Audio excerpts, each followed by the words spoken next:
हे दोस्तों, आज की इस वीडियो में हम कैपिटल स्ट्रक्चर के बारे में जानेंगे कि कैपिटल स्ट्रक्चर क्या होता है, कैसे कैलकुलेट किया जाता है और कैपिटल स्ट्रक्चर जब आप निकालते हैं तो आप डिसीजन किस बेसिस पर देते हैं कंपनी को। अगर आप एक फाइनेंशियल मैनेजर बन जाते हैं तो आपको कंपनी को डिसीजन देना होता है और वो डिसीजन आप किस क्राइटेरिया के बेसिस पर देंगे, ये सब आज हम जानेंगे।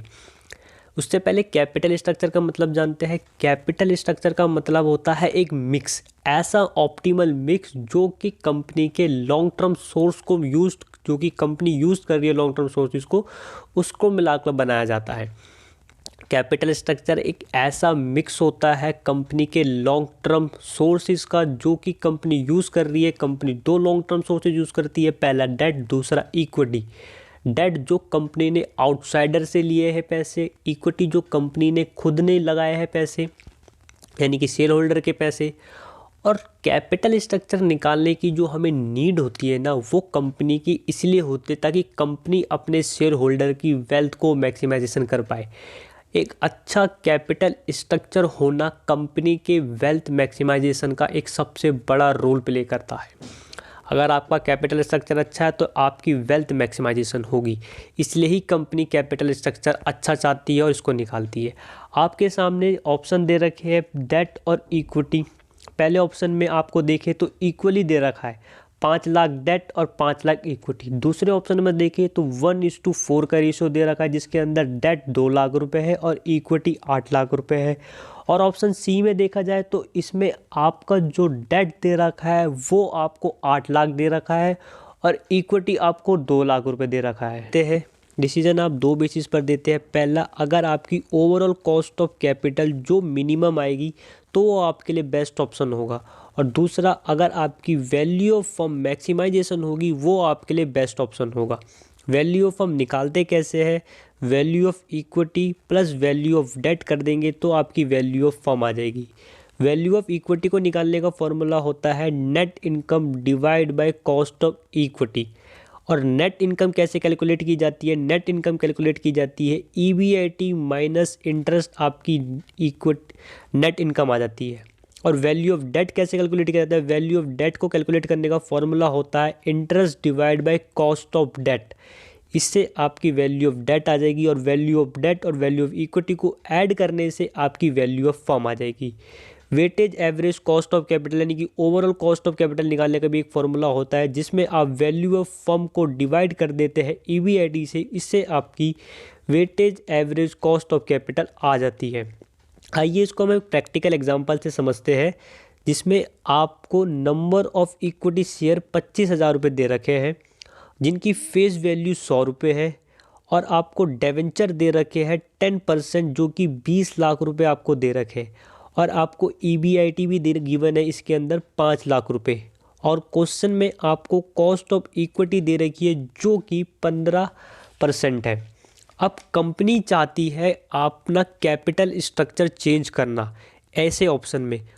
ऑप्शन ए, जिसमें कंपनी इक्विटी शेयर को इशू करना चाहती है जिनकी वैल्यू 10 लाख रुपए है और रिडीम करना चाहती है डिवेंचर को। और कंपनी ऑप्शन बी के अंदर बोरो करना चाहती है 10 लाख रुपए और बायबैक करना चाहती है शेयर को। एज अ फाइनेंस मैनेजर आपको कंपनी को एडवाइस करना है कि कौन सा ऑप्शन कंपनी के लिए बेस्ट है।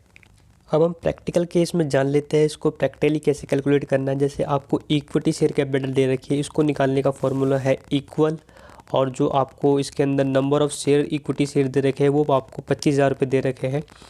इसकी मल्टीप्लाई कर देंगे हम फेस वैल्यू से जो कि आपको 100 रुपये दे रखी है। एक सेकेंड, ये 100 रुपये आपको यहाँ गिवन है, 100 रुपये इसकी मल्टीप्लाई कर देंगे, इससे हमारा 25 लाख रुपये आ जाएगा।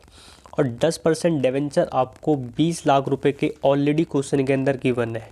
इससे हमारा जो टोटल आ जाएगा वो 45 लाख रुपए आ जाएगा। ये कैसे आएगा, हम इसको करेंगे सम और हमारे इक्विटी शेयर कैपिटल को ऐड कर देंगे 10% नंबर ऑफ डिवेंचर से, जो कि 20 लाख रुपए डिवेंचर हमें दे रखे हैं, टोटल 45 लाख रुपए हमारा आ जाएगा। और EBIT आपको क्वेश्चन के अंदर ही ऑलरेडी गिवन है, आप देख सकते हैं क्वेश्चन के अंदर आपको EBIT का अमाउंट 5 लाख रुपए दे रखा है। ये क्वेश्चन में आपको दे रखा है 5 लाख रुपए। हम EBIT में से इंटरेस्ट को माइनस कर देंगे जो कि 2 लाख रुपए आएगा। और ये कैलकुलेट कैसे किया है, इक्वल अपना डिवेंचर का अमाउंट देखते हैं हम। हमारा 20 लाख रुपए डिवेंचर का अमाउंट दे रखा है, जिसमें 10% दे रखे थे डिवेंचर हमें। इसे कैलकुलेट कर देंगे, 2 लाख रुपए आ जाएगा। अब EBIT में से अगर हम इंटरेस्ट को माइनस करते हैं तो हमारा नेट इनकम आ जाएगा। इसमें से इसको हम माइनस कर देंगे, इंटरेस्ट के अमाउंट को, ये हमारा नेट इनकम आ गया। और कॉस्ट ऑफ इक्विटी भी आपको 15% क्वेश्चन के अंदर गिवन था। इससे हमारा वैल्यू ऑफ इक्विटी आ जाएगा। जैसे हमने वैल्यू ऑफ इक्विटी का कुछ फॉर्मूला देखा था, हम नेट इनकम को डिवाइड कर देंगे हमारी कॉस्ट ऑफ इक्विटी से। इससे हमारी वैल्यू ऑफ इक्विटी आ जाएगी जो कि 20 लाख रुपए आ गई है। और वैल्यू ऑफ डेट आपको क्वेश्चन के अंदर ऑलरेडी गिवन था। इससे हम वैल्यू ऑफ फर्म निकाल लेते हैं, equal sum value of equity plus value of debt. ये हमारे 40 लाख के हमारे वैल्यू ऑफ फर्म आ गई है। ये हमारा प्रेजेंट ऑप्शन में था। अब हम ऑप्शन ए के अंदर जाते हैं। ऑप्शन ए में कंपनी ने 10 लाख रुपए इक्विटी शेयर इशू करे थे तो 35 लाख रुपए कंपनी का हो गया, और 10 लाख के इसने रिडीम कर दिए तो 10 लाख रुपए डिवेंचर हो गए। टोटल जो कंपनी का बन गया वो 45 लाख रुपए टोटल होता है। और आपको EBIT ऑलरेडी गिवन है जो कि 5 लाख रुपए है। अगर आप इंटरेस्ट को कैलकुलेट करेंगे वो आपका 1 लाख रुपए आएगा, और इसमें से आप माइनस करेंगे तो आपकी नेट इनकम जो होगी वो 4 लाख रुपए आ जाएगी। कॉस्ट ऑफ इक्विटी आपको 15 लाख रुपए दे रखा था, इससे आपका वैल्यू ऑफ इक्विटी आ जाएगा। और वैल्यू ऑफ डेट आपको गिवन है, इन दोनों को ऐड करके आपकी वैल्यू ऑफ फर्म आ जाएगी जो 36 लाख के अराउंड कुछ आ रही है अप्रॉक्स में। हम ऑप्शन बी में जाते हैं, जिसमें आपने बोरो करा है अमाउंट 10 लाख रुपए और बायबैक करे शेयर, तो आपका 15 लाख रुपए होता है। और डेट आपका 30 लाख रुपए, 45 लाख रुपए आपका टोटल हो गया। 5 लाख रुपए आपको EBIT ऑलरेडी गिवन है। इंटरेस्ट माइनस कर देंगे 3 लाख का, जो कि आपका 2 लाख रुपए नेट इनकम आ जाएगा। कॉस्ट ऑफ इक्विटी आपको गिवन है, इससे आप वैल्यू ऑफ इक्विटी निकाल लेंगे। और वैल्यू ऑफ डेट आपको दे रखा है, और आपकी वैल्यू ऑफ फर्म आ जाएगी इससे, जो कि 43 लाख के आसपास आ रही है। इससे आप चेक कर सकते हैं कि आपका कौन सा ऑप्शन बेस्ट है, कौन सा ऑप्शन आपके लिए ऑप्टिमल होगा। अगर आपने क्वेश्चन में देखा होगा कि हम डिसीजन किस क्राइटेरिया के बेसिस पे देते हैं, जिसमें आपकी वैल्यू ऑफ फर्म सबसे ज़्यादा मैक्सिमम हो, वो हमारे लिए ऑप्शन बेस्ट होता है। तो ऑप्शन बी में हमारी वैल्यू ऑफ फर्म ज़्यादा आ रही है, जो कि 43 लाख के समथिंग अराउंड आ रही है।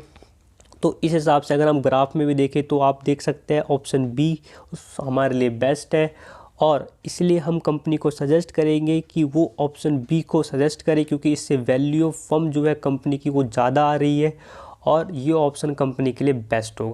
तो वीडियो को लाइक करें, शेयर करें और चैनल को सब्सक्राइब करें। अगली वीडियो आपको बैलेंस शीट से रिलेटिव ज़रूर मिलेगी।